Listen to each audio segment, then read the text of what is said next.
Okay, Bismillahirrahmanirrahim. Dear students, Assalamu alaikum. This is your tutor Ali Shahab, and today we are going to have a lecture on argumentative essay writing style.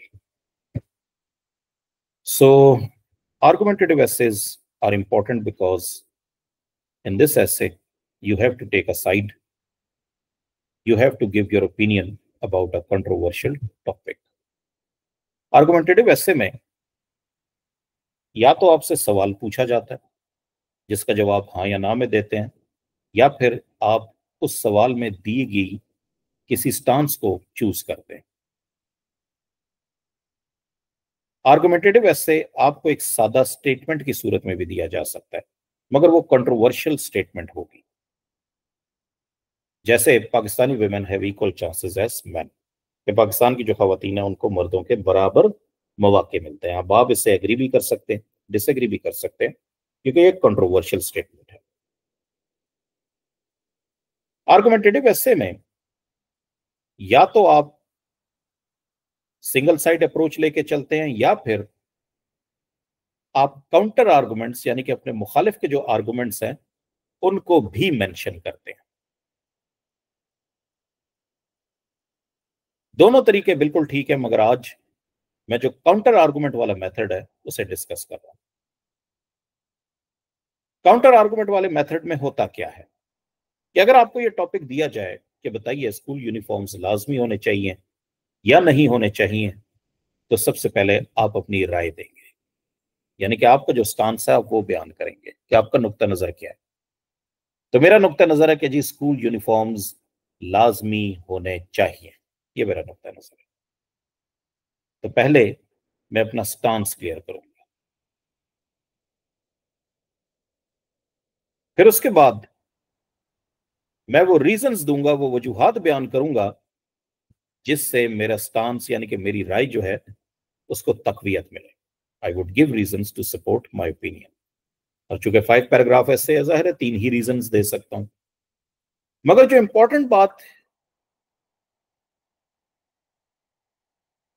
है वो क्या है कि मैं जो अपना मुखालिफ है उसकी भी दलील को यहां पे मेंशन करूंगा और उसकी दलील को मैं रद्द भी करूंगा। यानी जो शख्स ये कह रहा है कि स्कूल यूनिफॉर्म जरूरी है, क्यों जरूरी है, तो मैं उसके भी रीजंस मेंशन करूंगा, मगर उनका रिबटल या रद्द मैंने लाजमी करना है।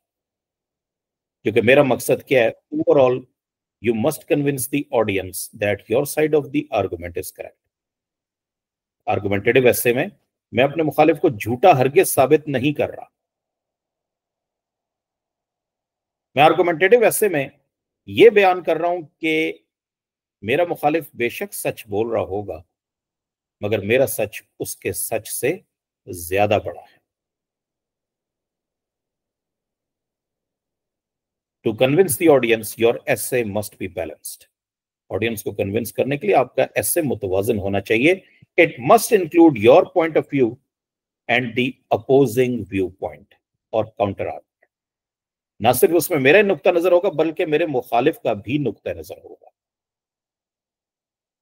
बहरहाल, after you give the counter argument you must refute it by showing that it is wrong. मगर जब मैं अपने मुखालिफ का काउंटर आर्गुमेंट दूंगा तो फिर मुझे उसका रद्द भी लाजमी देना है, यह साबित करने के लिए कि वो गलत कह रहा है।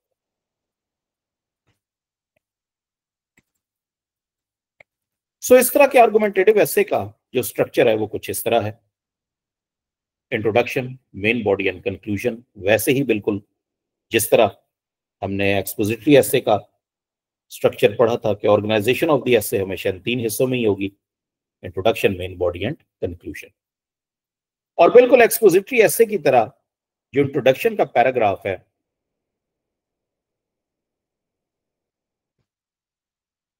इन द आर्गुमेंटेटिव ऐसे वो भी इसी तरह ही लिखा जाएगा कि सबसे पहले हुक यानी कि अटेंशन ग्रैबर, फिर बैकग्राउंड इंफॉर्मेशन और फिर उसके बाद थीसिस स्टेटमेंट।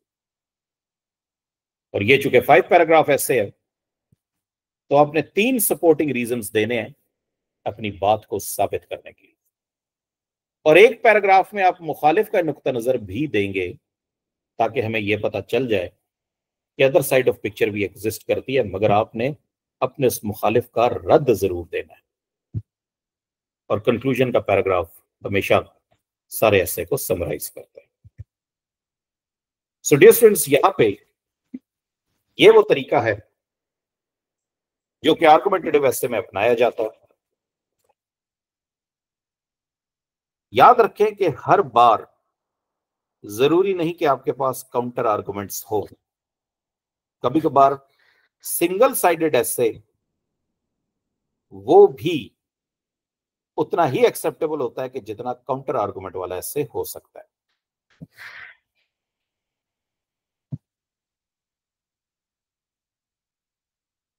इसी चीज को अगर मैं कंसीडर करूं तो एग्जामिनेशन 2021 में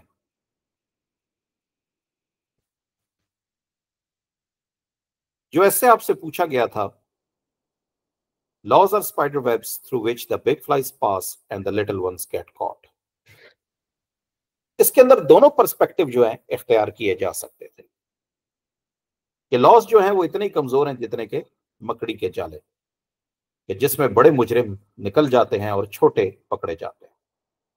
बज़ाहिर ये बात दुरुस्त भी लगती है और आप इससे एग्री भी कर सकते हैं, चाहे थर्ड वर्ल्ड हो फर्स्ट वर्ल्ड हो। जो बड़े लोग हैं वो crime they get away with, बच जाते हैं, और जो छोटे लोग हैं वो हमेशा पकड़े जाते हैं। मगर आप इसके खिलाफ भी जा सकते हैं डिपेंडिंग अपॉन योर आर्गुमेंट्स, के बज़ाहिर लगता तो ऐसे ही और पब्लिक भी यही समझती है कि कवानीन इतने कमजोर हैं इसलिए उनका एहतराम भी नहीं करते, क्योंकि ताकतवर बच जाएगा और कमजोर पकड़ा जाएगा।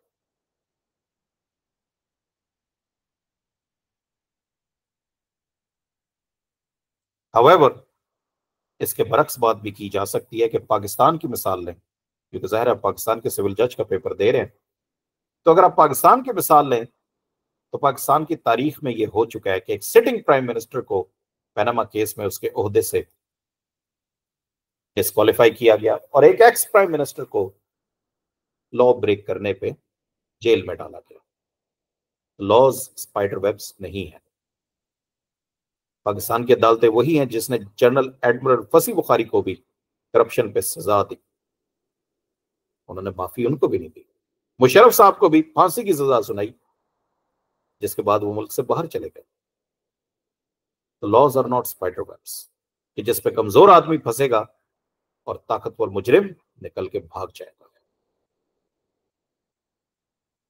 मोर ओवर, अगर मैं आपकी जगह पे होता तो मैं यही बात करता कि laws are not spider webs. मैं स्टेटमेंट से डिसएग्री करता, क्योंकि जिस पोस्ट और पोजीशन के लिए मैं अप्लाई कर रहा हूं, दैट इज ऑफ सिविल जज कम जुडिशियल मजिस्ट्रेट, तो अगर तो मैंने इस स्टेटमेंट से एग्री कर लिया कि लॉज वाकई बड़े कमजोर हैं, स्पाइडर वेब्स हैं, तो फिर मेरा सिविल जज बनने का मकसद क्या है? वही भी फौत हो जाता है।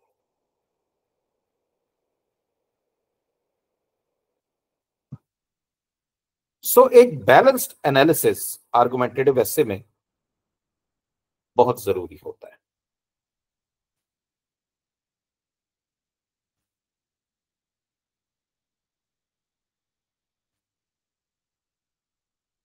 यहां पे जो टॉपिक एक्टिविटी के लिए दिया गया है, that is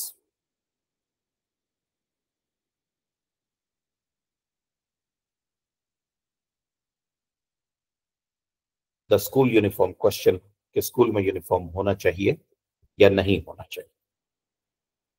that is the main idea.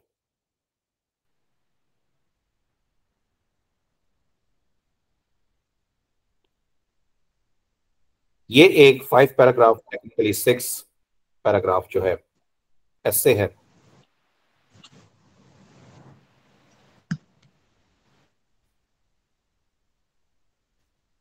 और इस 6 पैराग्राफ ऐसे में उसने इस पॉइंट ऑफ व्यू को तकवीयत दी है कि स्कूल्स में यूनिफॉर्म लाजमी होने चाहिए, मगर अपने मुखालिफ के पॉइंट ऑफ व्यू को भी उसने नजरअंदाज हरगिज नहीं किया।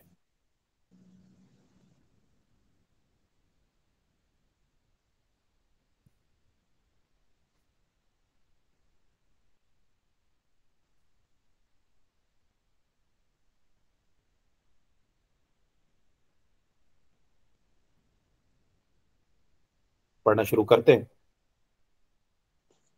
Individualism is a fundamental part of society in many countries. Individualism, इनफरादियत, एक बुनियादी हिस्सा है माशरे का बहुत सारे ममालिक में। Most people believe in the right to express their own opinion without fear of punishment. और बहुत सारे लोग इस चीज पे यकीन रखते हैं कि वो अपने जज्बात का आसानी से इजहार करें बगैर सजा के खौफ के। तो जाहिर सी बात है कि फ्रीडम ऑफ एक्सप्रेशन हर मुआशरे का जो है वो फंडामेंटल राइट है, बात इसकी हो रही है। दिस वैल्यू, मगर ये कदर, however is coming under fire in an unlikely place। मगर ये जो फ्रीडम ऑफ एक्सप्रेशन है ये एक जगह आके सल्ब हो जाता है। डैश, वो जगह कौन सी है? द पब्लिक स्कूल क्लासरूम, यानी कि गवर्नमेंट के क्लासरूम, जिनको स्टेट स्कूल्स भी कहा जाता है। The issue is school uniforms. मसला क्या है? स्कूल यूनिफॉर्म का मसला है। Should public school students be allowed to make individual decisions about clothing? क्या जो गवर्नमेंट के जो स्कूल के स्टूडेंट्स हैं उनको ये फैसले का इख्तियार दे देना चाहिए कि वो क्या पहन के आएंगे? और should all students be required to wear a uniform? या फिर तमाम स्टूडेंट्स, उनके लिए लाजमी है कि वो यूनिफॉर्म पहन के आए? अब यहां पे ये अपनी ओपिनियन दे रहा है। School uniforms are the better choice for 3 reasons. ये चाहता तो ये 3 रीजंस आगे मेंशन भी कर सकता था। इस सिंपल थीसिस को कंपाउंड थीसिस में भी कन्वर्ट कर सकता था। आप चाहें तो आप कर सकते हैं। तो स्कूल यूनिफॉर्म जो है वो बेटर चॉइस है, एक बेहतर फैसला है 3 वजूहात की बिना पे। वो 3 वजूहात के। Number 1, first, wearing school uniforms would help make students lives simpler। School uniform पहनने का फायदा क्या है कि स्टूडेंट्स की जो जिंदगी है वो सादा और सहल आसान बन जाती है। They would no longer have to decide what to wear every morning, sometimes trying on outfit after outfit in an effort to choose। तो उन्हें ये परेशानी बचाती है कि हर सुबह उठ के हमने पहनना क्या है। कभी कभार अगर यूनिफॉर्म ना हो तो कपड़े पे कपड़ा बदलते हैं चूज करने के लिए कि कौन सा सबसे बेहतरीन रहेगा। Uniforms would not only save time but also would eliminate the stress often associated with this job। Uniforms जो हैं वो ना सिर्फ वक्त बचाएंगे बल्कि इस कपड़े की चॉइस की वजह से जो टेंशन होती है उससे भी निजात दिलाएंगे। ये स्टूडेंट्स अगर आप देखें प्रोफेशंस में, हमारी प्रोफेशन में वकला का एक ही यूनिफॉर्म है, क्योंकि उनके दिमाग में और बड़े मामला चल रहे होते हैं। वो कपड़ों पे टेंस कहां से हो। डॉक्टर्स का आप देखें तो एक ही यूनिफॉर्म है, क्योंकि उनकी तवज्जो ज्यादा मरीज और उसकी जान बचाने के लिए दरकार है। कपड़ों पे तवज्जो देगा तो फिर वो कैसे ऑपरेट करेगा। तो यही हाल स्कूल यूनिफॉर्म के स्टूडेंट्स का है कि अगर वो यूनिफॉर्म की आदत डालेंगे तो उनकी जिंदगी आसान हो जाएगी, सिंपल हो जाएगी, और वो इस टेंशन से भी बाहर निकल आएंगे कि रोज हमने पहनना क्या है। क्योंकि डेफिनेटली पब्लिक स्कूल्स में नॉर्मल अफराद ही जाते हैं जो बहुत ज्यादा अमीर नहीं होते। सेकंड, दूसरी वजह, school uniforms influence students to act responsibly in groups and as individuals. जो स्कूल यूनिफॉर्म पहनते हैं वो रिस्पॉन्सिबल भी हो जाते हैं। देखिए रीजन इसने कैसे बताया कि नंबर 1, स्कूल यूनिफॉर्म्स जिंदगी आसान बनाते हैं, दे मेक्स लाइफ सिंपलर। दूसरा reason, they make students responsible, उन्हें जिम्मेदार बनाते हैं इन ग्रुप्स और एज इंडिविजुअल्स। वो ग्रुप्स में हो या तनहा कहीं पे भी हो, यूनिफॉर्म में होंगे तो उनके अंदर एहसास से जिम्मेदारी होगी। Uniforms give students the message that school is a special place for learning. दूसरा, यूनिफॉर्म आप पहनते हैं तो एक मैसेज भी आपको कन्वे होता है कि स्कूल जो है एक खास जगह है पढ़ाई की। In addition, uniforms create a feeling of unity among students. मजीद ये कि यूनिफॉर्म जो है स्टूडेंट्स के अंदर एक यगानगी, इत्तेफाक की सूरत हाल भी पैदा करता है, एहसास पैदा करता है। For example, when students do something as a group such as attend meetings in the auditorium or eat lunch in the cafeteria, the fact that they all wear the same uniform gives them a sense of community। Even more important, statistics show that positive effects that school uniforms have on violence and truancy.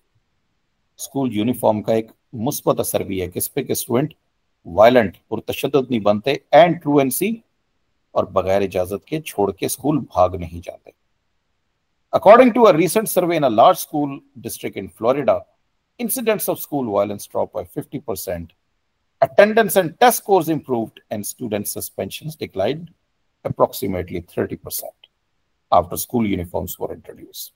तो school uniform introduce होने के बाद Florida में भी तो देखें violence attendance की कमी इसके अंदर शदीद कमी वाक़या हो गया. ये वो दूसरा रीजन था डियर स्टूडेंट्स के स्कूल यूनिफॉर्म जरूरी क्यों है. School uniforms are the better choice for 3 reasons. कौन से 3 रीजंस थे? It makes life simpler, it makes them act responsibly, और तीसरा रीजन क्या? फाइनली आपने भी इसी तरह फाइनली लिखना है. Finally school uniforms would help make all the students feel equal. जी, स्कूल यूनिफॉर्म जो है इन स्टूडेंट्स को इक्वालिटी का एहसास दिलाएगा. ये सारे स्टूडेंट्स जो हैं एक दूसरे को बराबर समझेंगे.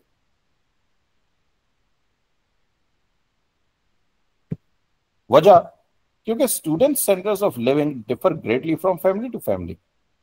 ये स्टूडेंट का जो म्यार जिंदगी है वो उसकी फैमिली पे डिपेंड करता है और एक स्टूडेंट का म्यार जिंदगी दूसरे स्टूडेंट की फैमिली से मुख्तलिफ होता है. So it differs greatly from family to family. And some people are well off, कुछ वेल ऑफ होते हैं, व्हाइल अदर्स आर नॉट, और कुछ नहीं होते. People sometimes forget that school is a place to get an education, not to promote a fashion show. और लोग शायद कभी कभार ये भूल जाते हैं कि स्कूल जो है ये तो पढ़ाई की जगह है, ये कोई फैशन शो नहीं है. Implementing mandatory school uniforms would make all these students look the same regardless of their financial status. So अगर ये लाजमी स्कूल यूनिफॉर्म होगा तो उससे सारे स्टूडेंट्स एक ही तबके के नजर आएंगे, यानी कि किसी स्टूडेंट को भी एहसास कमतरी नहीं होगा. School uniforms would promote pride and help to raise the self-esteem of students who cannot afford to wear expensive clothing. तो स्कूल यूनिफॉर्म क्या करते हैं? ये इज्जत नफ्स को बहाल रखते हैं, काबिल फख्र बनाते हैं उस स्टूडेंट को, और उसकी सेल्फ एस्टीम, खुददारी वो मुतासिर नहीं होती. यहां पे डियर स्टूडेंट्स मैं जरूर कोट करूंगा कि कराची के एक डिफेंस में जो स्कूल है, मेरे अजीज आज से 3 साल पहले मुझसे मिले थे क्योंकि उनका इस्लामाबाद तबादला हुआ था. तो उन्होंने कहा था कि मेरे बच्चे कराची के उस डिफेंस के स्कूल में पढ़ रहे हैं, वहां पे जो फीमेल प्रिंसिपल है वो इतनी सख्त है यूनिफॉर्म के सिलसिले में कि कोई रियायत नहीं करती. हत्ता कि उन्होंने यहां पे भी एक स्टैंडर्ड मुकर्रर किया है कि जितने स्टूडेंट्स हैं वो बाटा का ही जूता पहन के आएंगे, बाटा के अलावा वो कोई और जूता नहीं पहनेंगे. और वो आर्गुमेंट देती है कि मेरे स्टूडेंट्स के जो असल टॉपर्स हैं वो यही हैं जो मिडिल क्लास से ताल्लुक रखते हैं. मैं नहीं चाहती ये किसी एहसास कमतरी में मुब्तला हो. तो उसने तमाम स्टूडेंट्स के अंदर एक इक्वालिटी, एक इक्वल स्टेटस को प्रमोट किया और बहाल रखा, कायम रखा. तो डियर स्टूडेंट्स, ये वो 3 रीजंस थे इस आर्गुमेंटेटिव एस्से में जिसकी वजह से जो मेरा दावा था वो मजबूत होता है कि स्कूल यूनिफॉर्म पब्लिक इंस्टीट्यूशंस में क्यों होने चाहिए. क्यों होने चाहिए? ये इनकी जिंदगी सादा बनाते हैं. क्यों होना चाहिए?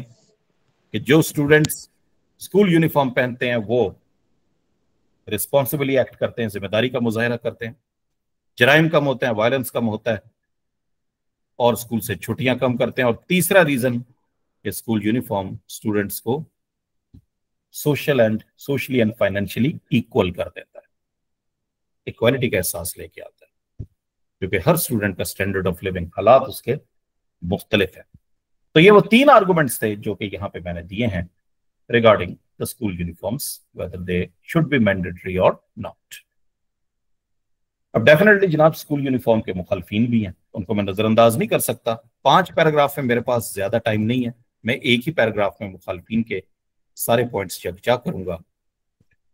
Opponents of mandatory uniforms say that students who wear school uniform cannot express their individuality. जो मुखालिफिन है ना इस यूनिफॉर्म के, मैंडेटरी यूनिफॉर्म, लाजमी यूनिफॉर्म के, उनकी दलील क्या? वो कहते हैं कि जो स्टूडेंट्स इन यूनिफॉर्म्स को पहनते हैं वो अपनी इनफरादियत उसका इजहार नहीं कर पाते। अब जाहिर है जी ये पॉइंट मेरे मुखालिफ है, मैंने इसको तोड़ना तो है। This point has some merit on the surface, जाहिरी तौर पे शायद ये थोड़ा बहुत सच्चा ही लग रहा हो, हाउएवर फौरी तौर पे हाउएवर लगा के आपने रद्द देना है। डिफरेंट कंट्रास्ट वर्ड्स हमने प्रेसी राइटिंग में कई बार पढ़े थे। However, on the other hand, in contrast, although conversely, इसके बाद बात ना सिर्फ मुख्तलिफ होती है बल्कि इंतहाई जरूरी भी होती है। However, मगर as stated previously, जैसे कि मैं पहले भी बात कर चुका हूं, school is a place to learn not to flaunt wealth and fashion. School पढ़ाई की जगह फैशन और दौलत का इजहार नहीं है। Society must decide if individual expression through clothing is more valuable than improved educational performance. Society को ये लाजमी फैसला करना चाहिए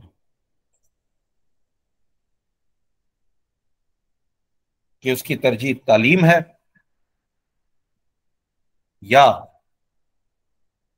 ये कपड़े हैं जिसके जरिए उसने अपनी इनफरादियत का इजहार करना है। तो देखिए ये रद्द आ गया इसका, जो इनफरादियत की बात कर रहा था इसका भी रद्द आ गया। और मजीद रद्द भी सुने, जो लोग कहते हैं कि यूनिफॉर्म नहीं होना चाहिए। It is important to remember that school uniforms would be worn only during school hours. ये बात जरूरी है समझना कि स्कूल यूनिफॉर्म तो आपने सिर्फ स्कूल के दौरानिया के दौरान ही पहनने, उसी के दौरानिया में पहनने हैं। वो जो घंटे हैं 9 से लेकर 2 बजे तक या 8 से लेकर 1 बजे तक, इसी दौरानिया में ही आपने पहनने हैं। Students can express their individuality in the way that they dress outside the classroom. अगर बहुत शौक है अपनी इनफरादियत का इजहार करने के लिए तो स्कूल टाइम जब खत्म हो जाए, क्लासरूम के बाहर फिर अपनी मर्जी के रंग बिरंगे कपड़े पहने। तो डियर स्टूडेंट्स, आप देख सकते हैं इस एक पैराग्राफ में उसने मुखालिफ का पॉइंट ऑफ व्यू भी लिखा है, मगर उसके पॉइंट ऑफ व्यू का ठीक ठाक उसने रिबटल भी दिया है। तो इस 5 पैराग्राफ ऐसे में अनफॉर्चुनेटली मेरे पास इतनी गुंजाइश नहीं है कि मैं ज्यादा से ज्यादा रिबटल दे सकूं। इतने ही रिबटल हो सकते हैं कि एक ही मैंने आर्गुमेंट अपने मुखालिफ का उठाया और उसका रिबटल दे दिया। Conclusion is definitely the summary of the essay. In conclusion, there are many well-documented benefits of implementing mandatory school uniforms for students. So, जो इसका थीसिस था कि स्कूल यूनिफॉर्म एक अच्छी चॉइस है, यहाँ पे भी इसने बताया कि जनाब इसके तो बहुत सारे फवायद है जो कि रिकॉर्ड है, वेल डॉक्यूमेंटेड है। Studies show that students learn better and act more responsibly. अब देखिए वही थीसिस है कि स्टडी से पता चलता है बच्चे अच्छे तरीके से बिहेव करते हैं when they wear uniforms, जब यूनिफॉर्म पहनते हैं। Public schools should require uniforms in order to benefit both the students and society as a whole. तो चनाचे पब्लिक यूनिफॉर्म्स को यूनिफॉर्म चाहिए पब्लिक इंस्टीट्यूट्स को, ताकि वो फायदा उठाए, ताकि उससे स्टूडेंट्स फायदा उठाएं माशरे में और माशरे से भी बड़े मुकाम पे as a whole. So dear students, इस एसे में आप वाज़ेह तौर पे देख सकते हैं कि जो स्ट्रक्चर था वो कम वेश एक्सपोजिटरी ऐसे का ही था, मगर इसके अंदर एक चीज जो मिसिंग है वो है अपोजिट आर्गुमेंट्स, जो कि एक्सपोजिटरी ऐसे में नहीं होते, द काउंटर आर्गुमेंट। और असूल यही है कि काउंटर आर्गुमेंट पे आपने मुखालिफ का पॉइंट ऑफ व्यू मेंशन तो करना है, मगर उसका रद्द भी उसी पैराग्राफ पे देना। मजीद इस सिलसिले को बढ़ाऊंगा कि ये जो रद्द है हर ऐसे के अंदर मौजूद नहीं होता। ये जो रद्द है ये हर ऐसे के अंदर मौजूद नहीं होता। कुछ टॉपिक्स ऐसे होते हैं जिससे आपको इत्तेफाक करना ही करना पड़ता है, आप opposite side of the argument लिख ही नहीं सकते। फॉर एग्जाम्पल, जिस तरह CSS 2017 में आपको ऐसे आया था, is colonial mentality impeding Pakistan progress. क्या ये जो कॉलोनियल मेंटालिटी है ये पाकिस्तान की तरक्की में रुकावट दे रही है? अब ये सवाल है जिसका जवाब हाँ में भी दिया जा सकता है, ना में भी दिया जा सकता है। आज से 30 साल पहले ब्यूरोक्रेसी हमारी इतनी ताकतवर थी कि पाकिस्तान पे कर्जा कम था, रफ्तार इंडिया से ज्यादा थी। आज से 20 साल पहले पाकिस्तान का 1 रुपया इंडिया का 2.5 रुपये होता था। मगर अब अगर देखा जाए तो ये जो कॉलोनियल मेंटालिटी है, इसने पाकिस्तान की तरक्की को रोक लिया है। कॉलोनियल मेंटालिटी है क्या? ये मेंटालिटी है मास्टर एंड स्लेव रिलेशनशिप। अंग्रेज आका और गुलाम का रिश्ता। हिंदुस्तानी गुलाम समझे जाते थे। अंग्रेज अपने क्लब्स में लिखता था, dogs and Indians are not allowed. मगर पाकिस्तान में ये अंग्रेज की मेंटालिटी, कॉलोनियल मेंटालिटी लेके कौन आगे आया? वो आए इदारे, bureaucracy, police, judiciary, military, feudalism and the educational system which are hindering social, political and economic progress. So यहां पे काउंटर आर्गुमेंट बनता ही नहीं है। यहां पे आपने सिंगल साइड आर्गुमेंट ही लेके चलना है कि भाई अगर तो पाकिस्तान की तरक्की रुकी हुई है इस कॉलोनियल मेंटालिटी की वजह से, तो कैसे रुकी हुई है? नंबर 1, ब्यूरोक्रेसी की वजह से रुकी हुई है, क्योंकि उनके शाहाना खर्चे और अखराजात खत्म नहीं होते, अवाम से वो दूर रहते हैं, हुक्मरानी करते हैं। पुलिस, कि पुलिस आज वैसे ही बिहेव कर रही है जैसे कॉलोनियल टाइम्स में करती थी, अवाम को रिप्रेस करने के लिए। ये एक सिंबल ऑफ फियर है। जुडिशरी, जुडिशरी में आज भी अंग्रेज दौर की तरह आप कहते हैं माय लॉर्ड, योर ऑनर, क्योंकि वो मास्टर का स्टेटस एंजॉय करता है और आप सर्वेंट का। मास्टर एंड सर्वेंट रिलेशनशिप, ये वो कॉलोनियल मेंटालिटी है। अल्फाज में थोड़ा बहुत इनफॉर्मेलिटी हुई तो अदालत लग चुके हैं। देन मिलिट्री, अगेन वही mentality, master and slave mentality. Superior mentality military में भी है। कंटोनमेंट अलग, एजुकेशन इंस्टीट्यूट अलग, ब्लडी सिविलियंस भी यूज किया जाता है कभी कभी। तो मेंटालिटी वही है, फ्यूडलिज्म वही मेंटालिटी है, we are superior and you are inferior. और एजुकेशनल सिस्टम में भी वही मेंटालिटी है कि English is a better exam, English is a better mode of learning, whereas Urdu medium मदरसा कमतर है। और इस कॉलोनियल मेंटालिटी की वजह से पाकिस्तान की social, political and economic progress जमूद का शिकार हो गई है। सो अब इसकी कोई अदर साइड ऑफ पिक्चर नहीं है, कोई ऐसी हकीकत ही नहीं है कि मैं इससे डिसएग्री करूं। हालात आपके सामने ही है कि हमारी तरक्की कहां पे है, कि वही इंडिया जो आज से 20 साल पहले पाकिस्तान का 1 रुपया इंडिया का 2.5 रुपये होता था, आज इंडिया का 1 रुपया पाकिस्तान का 4 रुपया हो गया। आप 4 गुना नीचे चले गए। हद तो यह है कि अफगानिस्तान की करेंसी भी आपसे आगे निकल गई है, जहां पे कलोनियलिज्म कभी आया ही नहीं। जिन मुल्कों में कलोनियलिज्म आया वहां पे जवाल ही है। पाकिस्तान है जवाल, इंडिया है जवाल, श्रीलंका बैंकरप्ट, तो बांग्लादेश भी जवाल की तरफ। तो अगर ये कलोनियल मेंटालिटी इतनी अच्छी चीज होती ना, तो अफगानिस्तान तरक्की ना करता, मगर वो तरक्की कर रहा है क्योंकि वहां पे कभी कलोनियलिज्म आया ही नहीं था। तो इस तरह के ऐसे काउंटर आर्गुमेंट इसके अंदर मौजूद नहीं होता है, ना ही इतना स्ट्रांग होता है कि आप उसे लिख सके। आपको बरमला इस ऐसे से इत्तफाक ही करना पड़ेगा, इसके अलावा कोई चारा नहीं।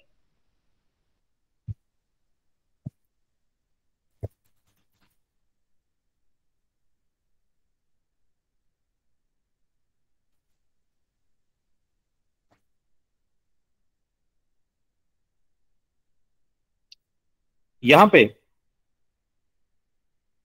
मैं हमारी एक स्टूडेंट की मिसाल दूंगा कि उन्होंने काउंटर आर्गुमेंट का मेथड कैसे यूज किया।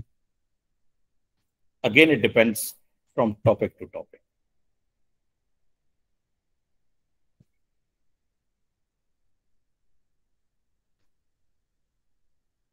टॉपिक आपका है parental conflict harms children more than divorce. कि वालिदैन की जो चपलिश है उससे बच्चों का ज्यादा नुकसान होता है बनिस्बत तलाक के। यानी कि तलाक एक ही बारी हो जाए तो बच्चे बच जाते हैं, ज्यादा उनका नुकसान नहीं होता। मगर जो वालिदैन आपस में लड़ते रहते हैं उससे बच्चों का नुकसान ज्यादा होता है। अब इन्होंने जनाब शॉर्ट आउटलाइंस बनाई है। इंट्रोडक्शन, थीसिस स्टेटमेंट ही सिर्फ लिखा है कि mother's lap is the first school, कि माँ की गोद पहला स्कूल है। If a child sees their mother disturbed he can not progress in life. अगर बच्चा अपनी माँ को देखता है कि वो डिस्टर्ब है तो वो तरक्की नहीं कर सकता। तो parental conflicts and its impact on children mind, अगर वालिदैन आपस में लड़ते हैं तो इसका इम्पैक्ट बच्चों के जहन में क्या होता है।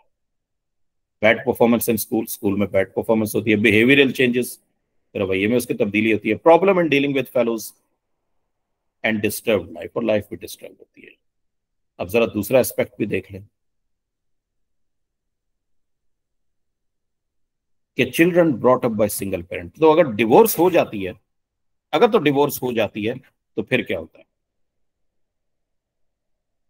कि बच्चे फिर अकेले रहते हैं तो इंडिपेंडेंट और रिस्पॉन्सिबल हो जाते हैं, स्ट्रांग और डिसाइसिव हो जाते हैं, focused on improving and becoming something, फिर फोकस करते हैं वो अपने आप पे कि हम कुछ बन जाए। मगर बहरहाल जो नतीजा निकाला है वो यही निकाला है कि पेरेंटल कॉन्फ्लिक्ट वो ज्यादा नुकसानदेह है देन डिवोर्स फॉर चिल्ड्रन, तलाक से। सो यहां पे इनका स्टांस क्लियर है कि अगर बच्चा अपनी मां को डिस्टर्ब देखेगा तो वो कभी तरक्की नहीं कर सकेगा। तो इनका स्टांस यही है कि parental conflict harms children more than divorce, ये से एग्री कर ली। गो के अदर साइड ऑफ पिक्चर इन्होंने शो जरूर की है मगर एग्री कर रहे हैं, और कंक्लूड भी इसी वे किया है कि parental conflict is more harmful than divorce for children. क्योंकि इस टॉपिक में अदर साइड ऑफ पिक्चर इनका ओपिनियन नहीं थी। मैं चाहता तो इसको दूसरे तरीके से भी कर सकता था कि नहीं जी, पेरेंटल कॉन्फ्लिक्ट चिल्ड्रन को ज्यादा हार्म नहीं करती, क्योंकि कॉन्फ्लिक्ट हमेशा होता है, या तो बाप हावी होता है या मां हावी होती है या कॉम्प्रोमाइज होता है। जो डिवोर्स है ये ज्यादा तकलीफ देती है, क्योंकि जो टैग लगता है डिवोर्सी का वो ना सिर्फ उस औरत बल्कि उसके बच्चे के लिए भी इंतहाई हमारे मुआशरे में खतरनाक है। सो डेफिनेटली आप इस स्टेटमेंट से एग्री भी कर सकते हैं और डिसएग्री भी कर सकते हैं। दूसरा टॉपिक देखिए, should climate change be considered a human right issue. क्या climate change human right issue consider करना चाहिए? मेरा ख्याल है जी इससे तो कोई इनकार कर ही नहीं सकता, बिल्कुल होना चाहिए। इसको समझना चाहिए कि ये वाकई एक ह्यूमन राइट इशू है। कैसे है वो बताना है।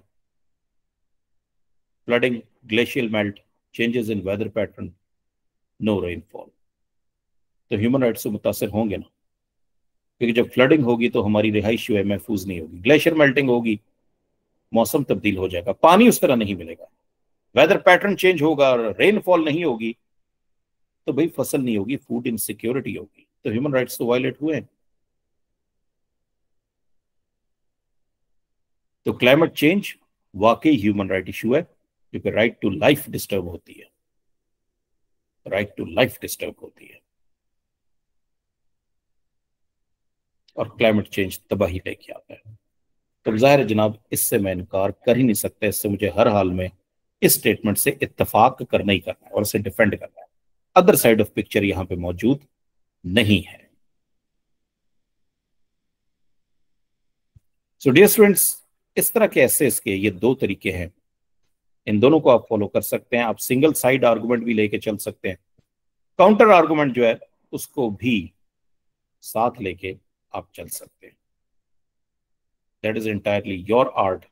नंबर दोनों के बराबर ही है, नंबर्स में कोई फर्क नहीं है।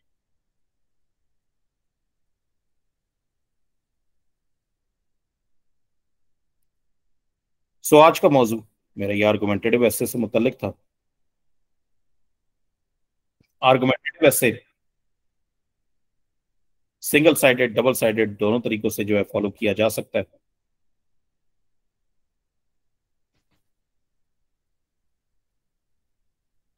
वैरायटी ऑफ टॉपिक्स इसके अंदर ऑलरेडी मौजूद है।